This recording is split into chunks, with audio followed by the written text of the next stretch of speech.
You are now joining Children of the Watch. That's right. It's the #1 podcast in the galaxy for all things Star Wars television. I'm your host, Alex Maxwell, and joining me as always is Mac Lacey. We got a really special episode. It's kind of out of the ordinary. We're just kind of popping in to talk a couple specific things. We've got a new episode of The Mandalorian Gallery out. Disney on Gallery. Disney Gallery. The Mandalorian. My apologies. Season 2. The making of the Season 2 finale. Dash with Jon Favreau and Dave Filoni and the rest of the cast. So yeah, longest title ever, but it came out. It's all about how they got Luke Skywalker into the Mandalorian, both in like the philosophy of it and the technical aspects of it. So we're going to talk all about that. And then we've also gotten kind of our first looks at Star Wars Visions. Yes. So that's super exciting, and we'll talk about that as well. Yeah, I'm super excited. If you haven't watched the behind the scenes stuff, especially this episode, definitely watch it. Check it out. It's worth a watch. It will get you excited for The Mandalorian again, and excited for the Book of Boba Fett coming up. By the way, did you notice, I'm just kind of like jumping all the way to the end here. Did you notice the music at the end of the episode of this? I didn't. It was the Boba Fett theme. And it sounded ominous as Luke Skywalker, Grogu, and R2-D2 got in the elevator and it shut. It was Boba Fett's theme playing, and it made me wonder a couple of things that we'll talk about in this episode as well. Yeah. And then, of course, Star Wars Visions. I've been so forward to that. Yeah, and so I'm excited to talk about that too. I love the stage we're at with it because we've seen parts of the actual show, but we really don't know too much about each individual story yet still. So it is prime speculation territory. Yeah. So we're going to talk about all of that and more, but we do have a little bit of an announcement that we should probably get in up top, huh? Yes. Okay. You guys have been asking us, and I don't know what's taken us so long, honestly, to at least get this out. Laziness, I think. So, okay, we now have a merch store. Yeah. So you can buy T-shirts, you can buy hoodies, you can buy a mug, you could buy a stainless steel cup, you can buy a fanny pack. A Children of the Watch fanny pack. I'm thinking that might be my first purchase from our own merch store because that thing's pretty sick looking. As they were talking about on the Discord today. So if you're a part of the Patreon, you already know this. The fanny pack is good for storing Camino Saber darts. Logically, that's what would go in there. Logically, of course. Yeah. So it's really cool. All we have right now is just the standard Children of the Watch logo, but we've got some really cool designs that have already, we already have one design pretty much already done. Yeah. And then we've got some others that are in the works. So we've got some cool shirts and stuff that you guys are now going to be able to buy. And there is a link in the show notes. Whether you're watching on YouTube or listening on the podcast, you can click on that link and go there and buy some stuff. So it's pretty cool. Yeah, do that. Wear the logo all over the place. Send us a picture on Twitter or Instagram or something. Tag us at COT Watch, because that would be really cool to see you guys wearing Children of the Watch stuff. Yeah, when you go on vacation, take the shirt with you so you can take a picture of it, at the Leaning Tower of Pisa or whatever. Yes. Like a hometown newspaper. You know what I'm saying? Yeah, so, that'd be awesome. Let's get that going. If anyone asks you if you're a part of a cult, they're like, what is Children of the Watch? And they ask you if you're a part of a cult, just smile and nod. Mm-hmm. Mm-hmm. Yes. Yep. Of course I am. Mm-hmm. Yeah. And you can be too. Right. On Apple Podcasts, Spotify, or wherever you get your podcast. Not only that, just like a cult, there's deeper layers. So if you join the Patreon, patreon.com/The Mandalorian Watch, you get inducted even further. So you join the inner circle of us, the cult leaders. Yeah, that's right. And you can actually, if you join the Patreon, you can see a little preview of one of the designs. Ooh. Woohoo. So Cool. I'm pretty excited about that. So I think that's enough of the business, right? I think so. I think we've covered it. Go buy a shirt or something.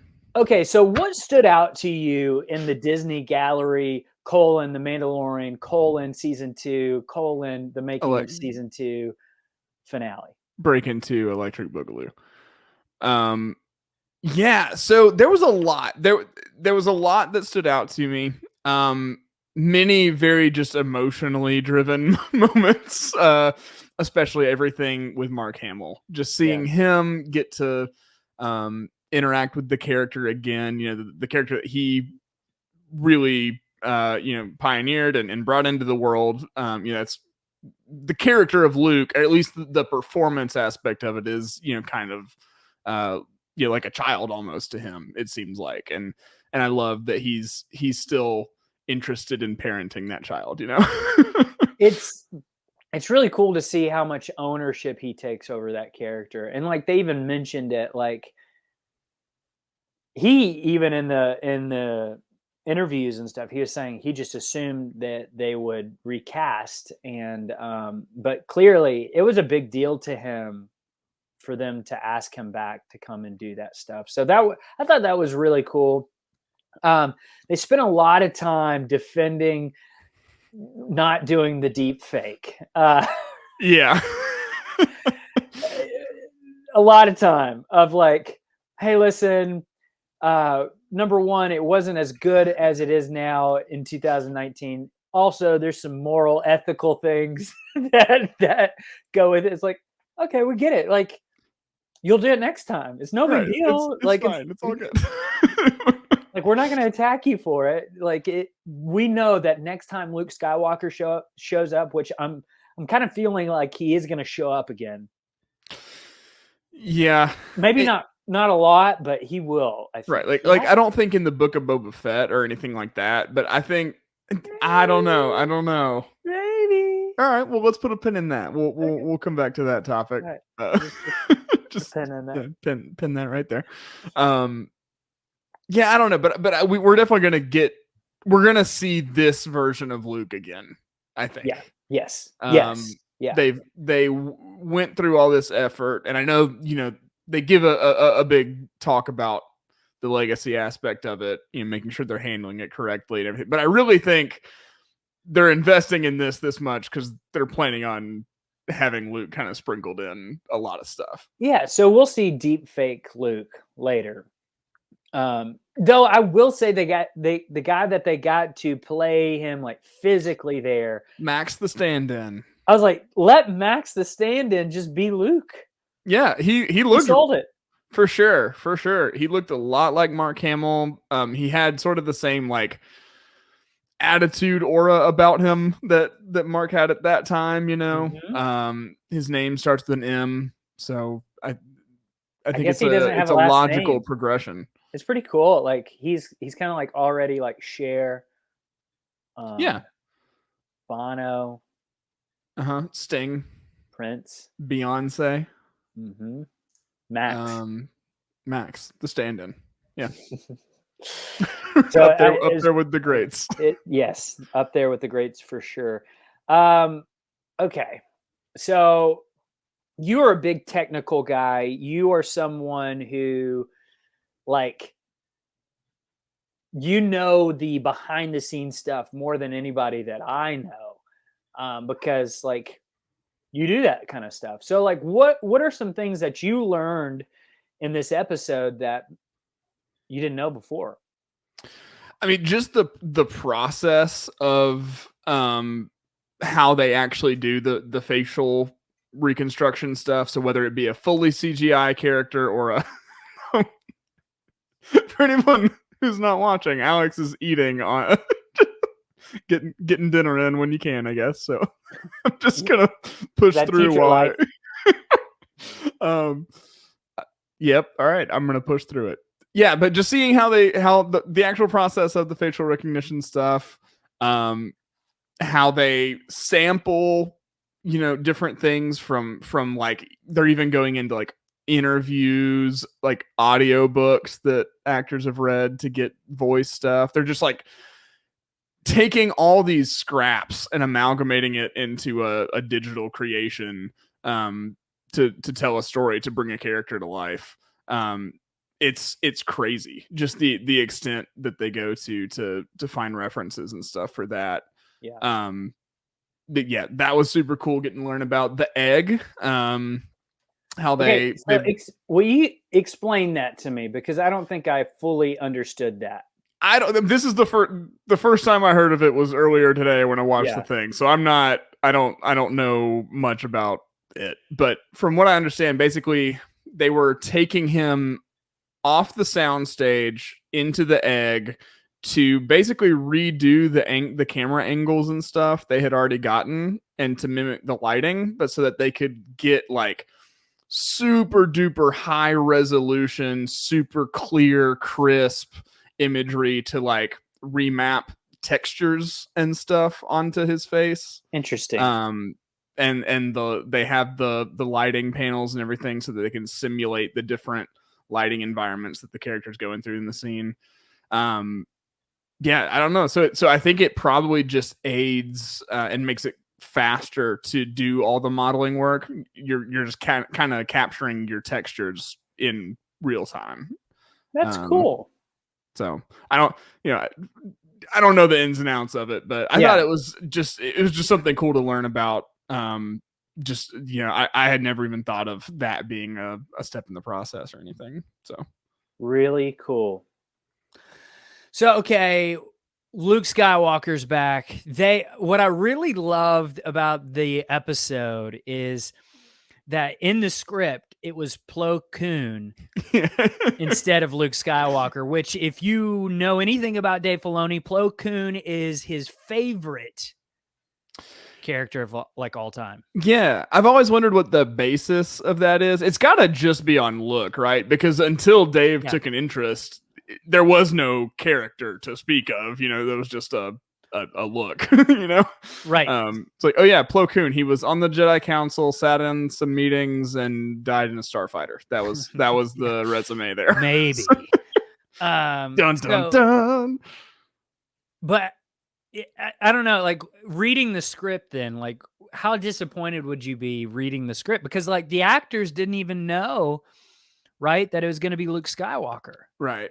I think when you're an actor, you're never even thinking about that anyway. You're thinking about your performance, the character. Yeah. I don't think you're like, oh, this is a weird script choice, really. Right. Unless you're probably also a writer.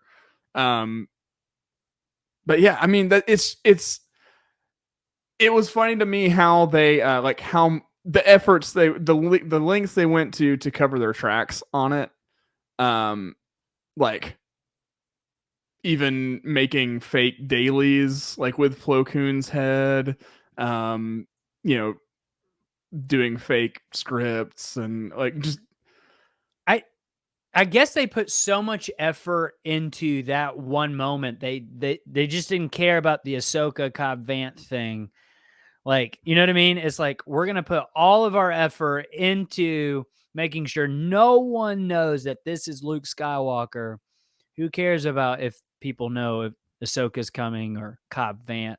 Or if Boba Fett's in it. Yeah. Right. It doesn't matter. Yeah, I thought that was really interesting. And then it made me wonder, though, like, are they going to bring Plo Koon back at some point, though? Like, surely not. I honestly don't know with Dave Filoni. Like, he could. I would rather have Plo Koon in his prime, or maybe not even in his prime, but as a young Jedi, like making his name. That's the stories I would rather get. I don't need him to come back from the dead. Okay, question then. Would you rather have Mace Windu or Plo Koon come back? If I was gonna have one of those, you have to have one. Plo Koon. Yeah, same. Yeah, just because I think either would be weird. Either would be stupid. But Mace Windu coming back, I feels like really negates that moment of Anakin becoming Darth Vader. Yeah. There was like really no consequences, like lasting things that would have led to his turn at that. Yeah. Right. I'm fine with Plo Koon coming back because like he went out like a punk in a starfighter. So it's like, okay. At least Mace Windu went out cool, right? Like Mace Right. Windu had Palpatine beat. Like he had him beat. And this whole Right. thing would have been over if it were not for Anakin Skywalker. So like I kind of feel like that his death is actually really important in that moment. Right. I know I said there were no lasting consequences. I was ignoring the entire temple full of dead younglings. So, Yeah. anyway, R.I.P. So, yeah. Anything else really stand out to you in terms of this episode? Like, I thought it was cool how they constructed the face, the de-aging thing, but really I was more interested in like, how did they nail the voice? Because the voice to me was more impressive than the face. Yeah. And we even talked about that in our breakdown that we did Yeah. when it came out. Like we were just so impressed by the voice. Right. And it's a fully synthesized voice. So they've been using fully synthesized voices. Unkar Plutt, I think his voice is complete. It's just a synthetic creation. So yeah, it's cool. They just took, like they said, he had read a book on tape at one point. They had done the radio dramas, giving interviews, things like this. So they have a lot of sample material. They had clean ADR from the films. If you don't know, most of the dialogue you hear in films is recorded afterwards. Maybe not most. It depends on the production, but a lot of times. Particularly back in the day, because audio technology isn't improved. But yeah, just they're taking all of that, putting it into a big digital blender, blending it up, and then just out comes a Luke voice. It's crazy. That is really crazy. So, like, do you see them using that technology more and more for stuff like this? Like, if Luke comes back more than once, like, are they going to be using so like I guess my question is this. Say they decide not to do the deep fake or de-aging and they recast an actor like with Solo. Yeah. Like that was the biggest thing that like this is not Han Solo in moments because Alden Ehrenreich's voice, his pitch is so much different than Harrison Ford's. Do you think they would do something like that where it's like they give him Harrison Ford's voice? Yeah, I don't think it's ever going to get like that wide scale, just simply because of the fact that it's so much cheaper to have an actor talking to a microphone. I mean, we're doing it right now for free. And then whereas there's tons of post-production work that goes into synthesizing a voice. So I think I don't think they're ever going to, do an entire like main character like that or anything. I think it's really cool for when you're trying to make like, I would love if we have a speaking Ithorian in live action, like doing some stuff with that, if he's using some kind of translation device, you could synthesize a voice that would be like, an Ithorian trying to talk through a translating device. Like, so I think specific applications like that is where it's going to continue to come into, or like, making Luke young again. I don't think you're ever going to see like Alden Ehrenreich with completely a synthesized Harrison Ford voice the whole movie. Yeah, I don't think weird. that's yeah. I love that they did make mention like, hey, the face technology, like we are probably going to get to a point one day where it's going to be very hard to tell, but like there is just something about us being able to immediately spot like that's not a real face. Because we study faces all day long, right? Like we know inherently, like we know without knowing the little small giveaways of that's real and that's not. I thought that was a good point that they brought up with that of like, it doesn't really matter how far we get with it. A lot of times you're still going to be able to tell just because like there's some unnatural movement or like something about it that just does not seem real. Yeah, it's the uncanny valley. Yeah.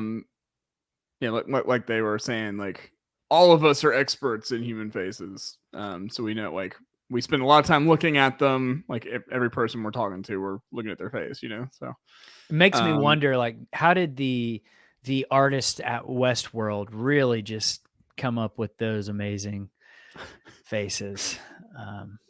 Did you see that article recently that Disney is looking to like build robots that live in the park? I'm like, we've been here before. We've covered this ground. This is not a good idea.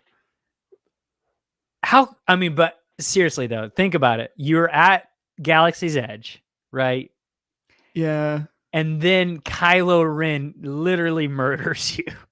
Pretty cool way to go out. Like if you get a chance to choose the way you go out, it's like, here's your options. Murdered by Kylo Ren is pretty high on my list. I love that in this fantasy scenario where there's android park like cast members and stuff. We went straight to they become sentient and start killing us all. Of course they are. Yeah, right. There's no intermediate ground where it's like, no, it'd be great to have this as an entertainment venue. No. Think about how frustrated that android of Kylo Ren would be because he can't use the Force. Oh. Golly, he's gonna be so mad. Right. And after they build real lightsabers, we're in trouble. It's over. We're dead. You got to learn how to fight before you go to Galaxy's Edge because you got to defend yourself. Literally bring Mandalorian armor. Yeah, Beskar is required, actually. It's required PPE for park going. Pretty cool. So, Murdered by Kylo Ren is the alternate title to this episode. So, to end it, let's talk a little bit about that musical cue at the end. I'm telling you, that was purposeful. They played Boba Fett's music as Din Djarin was watching them get into the elevator and it closed. Was that just to like subtly remind us that the book of Boba Fett is coming? Or was that some sort of hint at something like, hey, we're going to come back to something that's hinted at here in the show in the book of Boba Fett? Like, is that a possibility? Yeah, it's certainly a possibility. Just where I'm at, I think it was more probably a subliminal thing. They're just like, and remember, the next thing you're gonna see from live action Star Wars is the Book of Boba Fett. But let's just, for the sake of the discussion, let's say that it's something more. Yeah. There's some ulterior motive for placing that motif there. I think it would. I mean, do you think that they would be implying Luke is going to show up in the Book of Boba Fett, or are you more thinking it's implying like something with Grogu, or I don't know. Like, that's the thing is like, I don't think Luke would be in it, but I mean, we're assuming, and I think it's pretty much almost confirmed at this point. There's going to be flashbacks, right? Yeah. In this one. So Luke is like kind of the reason Boba Fett went into the Sarlacc pit. Well, I mean, Han, but still, like, I don't know. I could see a scenario where we see a flashback with Luke, or I could see a scenario where we do see Luke and Grogu. But I honestly, what I guess I'm thinking is it has more to do with Din being alone. And we will see Din in the Book of Boba Fett in that state. Yeah. I mean, I think that's pretty much a given. We know pretty spot on that Din's going to be in it. I mean, that's all but confirmed, you know? Yeah. So, I mean, that could be it. That motif also could be just like alluding to the fact that they're going to be using a lot of the de-aging techniques and stuff on Tamora Morrison.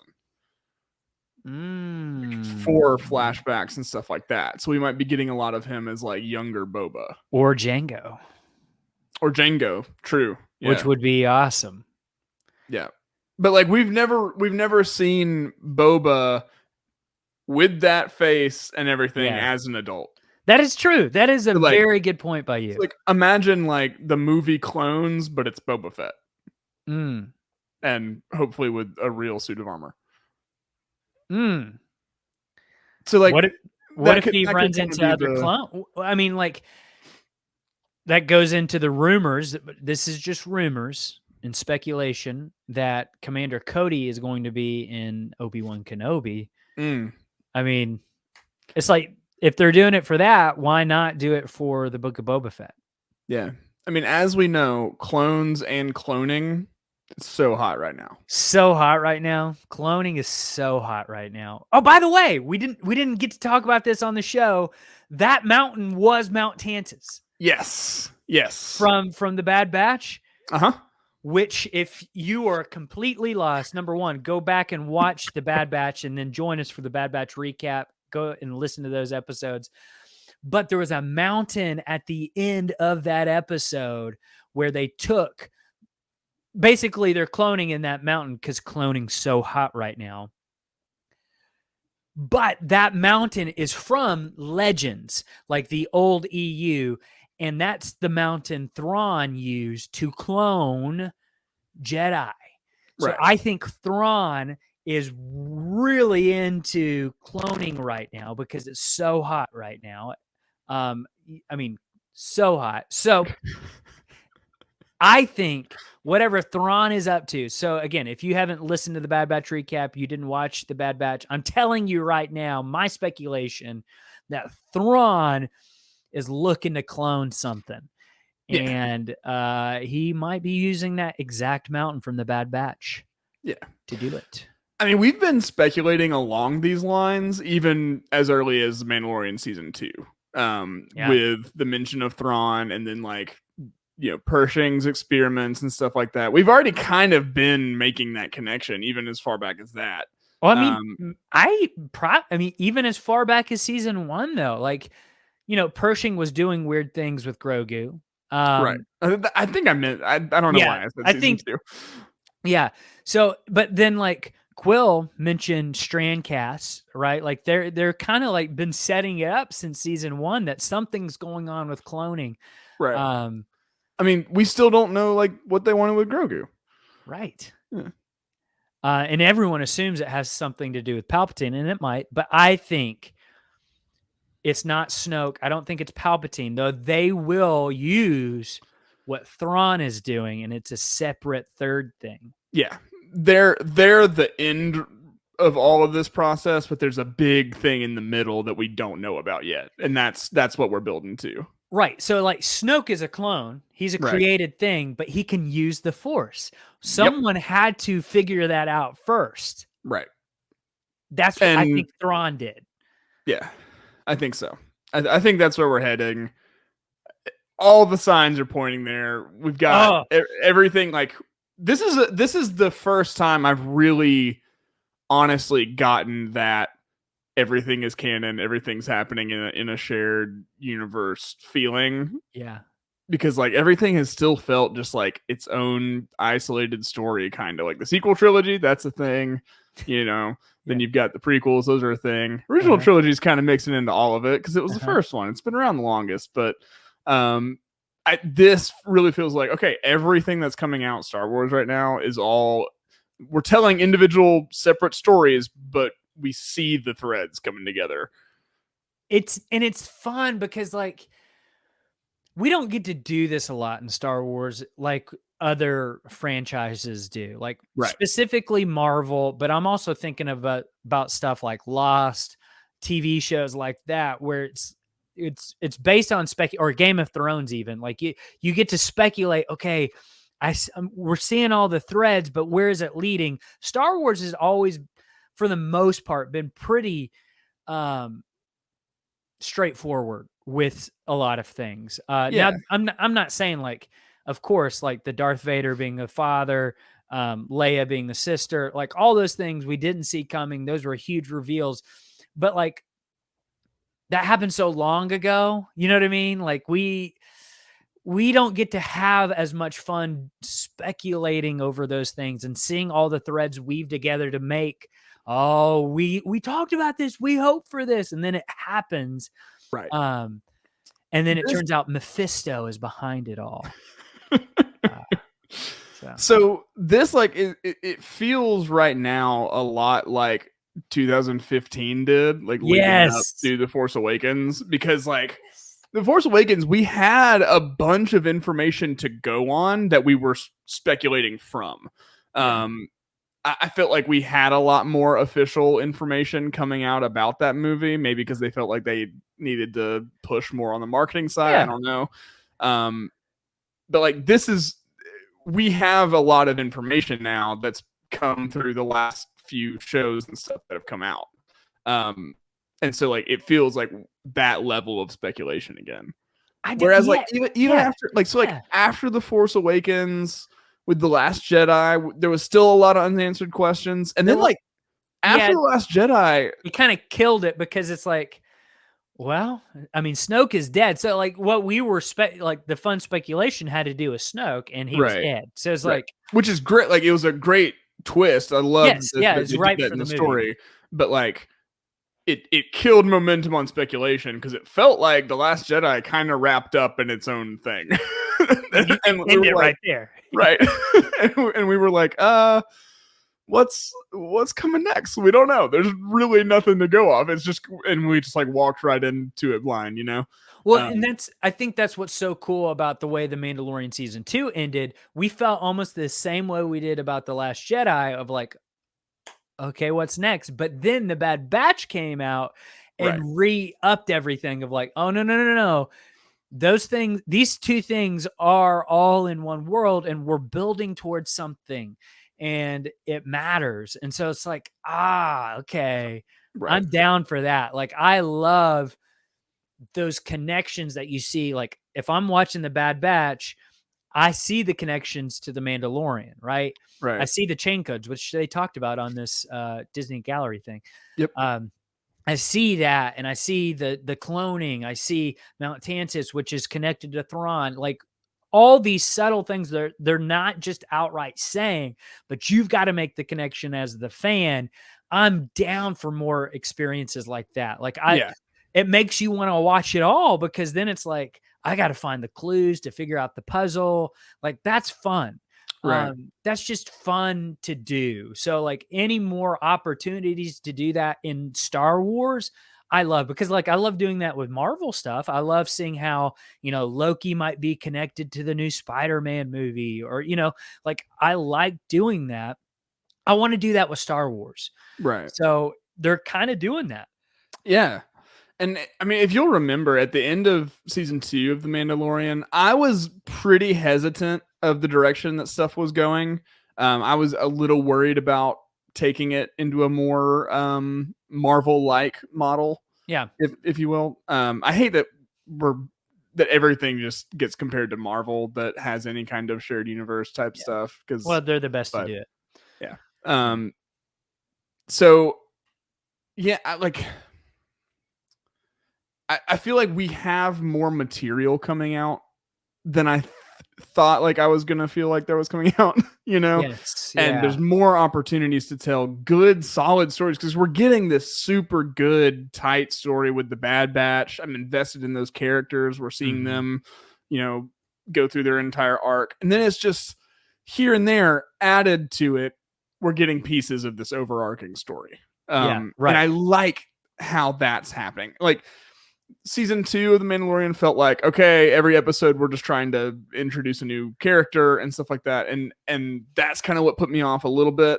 But so far it hasn't felt the same way. It's felt more organic, more like a lived-in universe, if you will.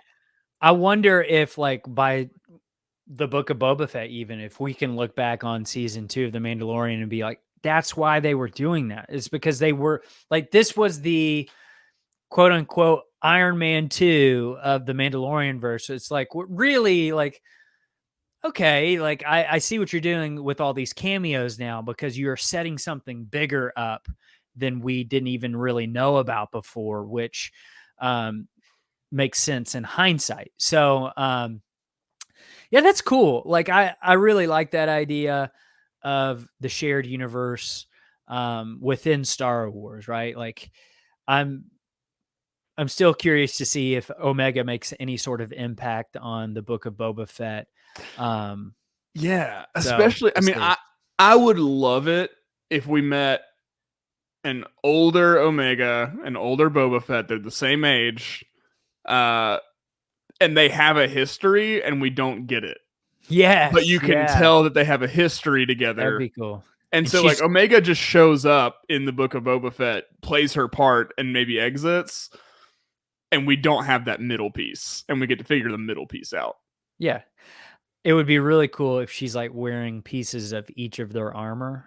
The Whoa. Bad Batch's armor. You know what I mean? Yeah. Like she has a little bit of, hunters, a little bit of techs, echoes, wreckers, even. That would be cool.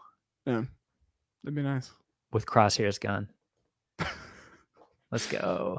That would be awesome. We'll see. We'll see on that front. But again, it's really cool to see like the shared universe stuff happening with Star Wars. But we've got something else coming out September 22nd that is actually not part of the universe of Star Wars. It's like anti-shared universe. Here's what I love about the concept of this is, number one, in 2015, they would never do anything like this. Right. So I'm glad they've kind of grown into, let's just tell fun Star Wars stories with Star Wars visions. Number two, these could be like the stories that they tell in universe in the Star Wars universe, right? Yeah. Like these are the stories that they tell each other. They're fictional within the Star Wars universe that they tell one another. This is an Onderonian folk legend or something. Right, exactly, right? exactly. You know, and yes, and I would love if they played into that a little bit. Because then we could like learn a little bit about other aspects of the galaxy through like how the story is told and stuff. I don't know. That'd be really cool. When you've got like, that's exactly what Thrawn does, right? Like he studied. I was just going there. What if at the end of the series, it's just Thrawn watching all of these? Yes. I would love just that studying so up much. for battle. Oh, God. That would be incredible. Like I would lose my mind at that. Like, Thrawn, you dog, you. Yeah, and then that teases however he's going to be coming into the. What if we get the debut of live action Thrawn at the end of Star Wars Visions? He's just watching art. Oh man, that'd be fun. Awesome. Yeah, but I'm with you. These are like it's room to do those what if stories like like Marvel Comics used to do and stuff, and then we're doing a Marvel what if show they're doing too, right? now. Yeah. So yeah, I mean it's cool. We get to tell whatever story they want and use whatever pieces they want, and it doesn't matter. So you can go big, and I think the anime format is perfect for that because it's just such a larger than life medium. Everything is so big, and I'm so excited to get to just see how that marries with the world of Star Wars. I mean, from what we saw in the trailer, it's like, and I think Adam Christopher on Twitter said this.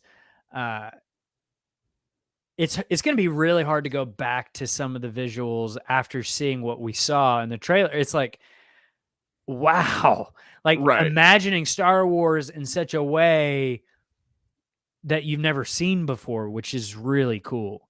Like that in one of them, the dude extends like a helicopter light set. Like, I don't even know how to describe that thing. It's like helicopter blades on the end of a pole. That's incredible. Yeah, it's amazing. And like it's just like such a goofy, fun thing. And I'm so glad that there's an outlet for us to get that through, Yeah. I love it. Yeah, I think your favorite is going to be about the Tatooine punk rock band. How could it not? I mean, opening up at the Mos Espa pod racing. Yeah, how could it not? I mean, they're writing my biography in the Star Wars universe. You know who's voicing the character for that one? No, I don't think so. Joseph Gordon-Levitt. Oh, that makes sense. Yeah, yeah, it's pretty cool. Like they've got some really good actors to portray the voices in this. And of course, I'm going to watch it both ways. I'm going to watch the English version, but then also watch the Japanese version. I'll probably watch it subbed first. Yeah. I love subbed anime. Just I don't know. I feel the music of the dialogue is different. Yeah. I think. Yep. So yeah, I'm also just really excited to get more like different perspectives than we normally get telling Star Wars stories. I feel like so like if you think about like your Jon Favreau's, your like your Rian Johnsons, your J.J. Abrams, they're all coming from similar worlds, right? They're coming from Hollywood, and now with the different anime studios being all over the place, it seemed like and just they're outside of that Hollywood bubble, and the Disney bubble, and the Star Wars bubble, even the Star Wars bubble, yeah. And so I think we're just gonna get some really refreshing perspectives and takes on the property. I'm just really excited. I think one of the stories actually takes place after Episode 9, which is cool. Like that is like because like I think the story basically is the First Order finds these twins and starts training them, but it's after Episode 9. So it's like this could potentially be good inspiration for further stories down the line. You know what I mean? Like someone might be inspired by these things and actually add it to the canon. Right. I mean, that's how Star Wars is working up until this point, right? I mean, exactly. Yeah. Like we've spent a lot of an episode talking about a character from a Legends novel that made its way into canon, Yeah. Thrawn. So, yeah, no, for sure. I think we'll probably see that, and I'm excited. I'm excited too. And there's also a novel coming out that kind of expands one of the stories called Ronin, and I'm super excited because it's like about the Sith Lord and Jedi Lords. They're calling them Jedi Lords, which is cool. Yeah. It's like, oh, okay. I don't know how I feel, but it doesn't matter because this is like new Star Wars. That it's not the same thing, but with different characters. Like this is different. Right. Whatever this is, I like it. Yeah. And that story looked like it was just very much going to be inspired by like feudal Japan's visuals and stuff. It felt like watching a samurai movie even more than watching Star Wars already feels like watching a samurai movie. Yeah. So I'm pumped. That comes out September 22nd. And like, I think we've been spot on in terms of how the Lucasfilm marketing team works. Yeah. As soon as that's over, I would say, look for a week after September 22nd for us to start seeing some Boba Fett stuff because like that's when I'm going to be on guard. I'm going to be looking over my shoulder. I'm going to be checking Twitter constantly. And you better subscribe to the podcast and YouTube because we, of course, will break it down in scene by scene details. I mean, we will look at it with a fine tooth comb. I mean, just magnifying glasses, CSI, enhancing technology. We actually have technology that can actually do that. So that's what we use the Patreon money for. Yeah, enhancing. Enhance. You buy enhancement budget. Yeah. Yeah, it's pretty cool. Enhance. And then it also comes with a like a AI assistant that you can just start talking to your computer by saying computer and computer enhanced. It's pretty cool. Yeah. So yeah, I would say after Visions comes out, and we'll probably talk about that after it comes out. I think it all comes out on one day, so it's not going to be like a every week thing. It's all coming out at one time, so you can just kind of consume it that way. And I think honestly, we'll probably give it a few weeks and then do a big blowout episode on it, something like that. That's probably a wise decision with Visions because like I have a feeling that there's going to be some stories that people really love and there's going to be other stories that some people it just doesn't connect with. And so like you don't want to draw it out because like then you lose people if you come across a story you don't connect with because you can't watch the next one yet. You know what I'm saying? So I think that's kind of wise because like some of them like I already feel like I probably won't like that one as much as these other ones that look really cool. And that's okay. You know, like that's just exactly how Star Wars should be. There should be something, a little bit of flavor for Star Wars for everybody. Right. So Absolutely. I think that was a good decision on their part. Yeah, for sure. Well, I'm pumped. Yeah, just stay tuned. We'll keep you updated on how we're going to cover Visions and everything like that. But do you have anything else to add to the Visions portion? Nothing to the Visions portion. I would just say make sure you check out our store. Yep. And buy a shirt, buy a hoodie, buy a fanny pack, buy a mug, a baby onesie. There is a baby onesie. So if you're expecting, or you can get a baby onesie. There's cool stuff, and again, there's going to be more coming. So make sure you follow us over on Twitter and Instagram at COT Watch. You can also join the Patreon, which gives you extra bonus episodes and also some hints of some things to come as well. They already kind of know what the next design is. So pretty cool, if you ask me. All right. Pretty cool. Pretty cool. Well, I think that'll do it for this episode. Thank you all for joining us for just kind of a, I don't know, it's kind of a different one, kind of a out of the ordinary episode, but thanks for sticking with us. We got to mention they film season 3 of The Mandalorian next month. Oh yeah, in September. That's kind of a big fantastic news too. That is a big deal. There's really nothing else to say except that they're filming now, so that's good. It's just always good to see the momentum. You know, season 3 like felt like it was not going to happen for a second. I was worried. I don't know. But cool. I'm glad they're at least thinking about it. So. Cool. Awesome. All right. Well, thank you all so much, and we'll see you next time. But until then, keep the watch.